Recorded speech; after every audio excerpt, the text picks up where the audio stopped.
Thank you అన్న, thank you. ఇప్పుడు ఒక్క నిమిషం మన హీరో మన సుమన్ అన్న మాట్లాడతాడు. ఒక్క నిమిషం. జై బీసీ, జై జై బీసీ. అందరికీ నమస్కారం. వేదిక మీద ఉన్న పెద్దలు, తెలంగాణ ముఖ్యమంత్రి గారు శ్రీ రేవంత్ రెడ్డి గారికి ఉన్న పెద్దలందరికీ, మా ముందున్న మా అన్నలకి, తమ్ములకి, అక్కలకి, చెల్లులకి మీ అందరికీ నమస్కారం అండి. అందరూ మాట్లాడేసారు, మళ్ళీ అదే నేను మాట్లాడాలి. కానీ ఈరోజు నేను అనుకోకుండా వచ్చాను. ఈరోజు మధ్యాహ్నం మన ఒక పెద్ద ఫంక్షన్, మన పాపన్న ఫంక్షన్కి వచ్చాను. ప్లేన్ నుంచి దిగిన వెంటనే మరి కన్యాకుమారి నుంచి వచ్చిన రాజా నాడార్ వచ్చేసి ఈ ఫంక్షన్ గురించి చెప్పారు. పదా వెళ్దామని చెప్తే కారు లేదు, ట్యాక్సీ తీసుకొని పరిగెత్తుకొని వచ్చాను. నేను ఈ మధ్య ట్యాక్సీ ఎక్కలేదు.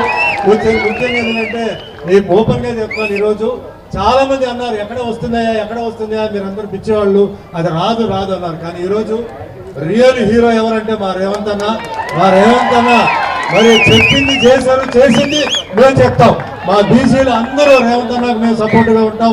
ఇది కూడా ఎంతో మంది బీసీలు పాపం వాళ్ళు, నేను కూడా మరి జాజుల శ్రీరామ్ తెలుసు, కేసన్ శంకర్ గారు తెలుసు, అటు ఆంధ్రాలో, రాయలసీమలో, తెలంగాణలో ఎన్నో బీసీ ప్రోగ్రామ్కి వెళ్ళి నేను అటెండ్ చేసి నేను బీసీగా కాబట్టి నేను పోరాడించు చాలా సంతోషం ఉంది. ఒకటే ఆ వెంకటేశ్వర స్వామిని నేను కోరుకుంటున్నాను.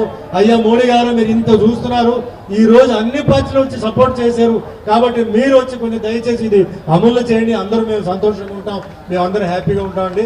ఇంకో విషయం, ఈరోజు వేదిక మీద ఒక చిన్న రిక్వెస్ట్ అండి.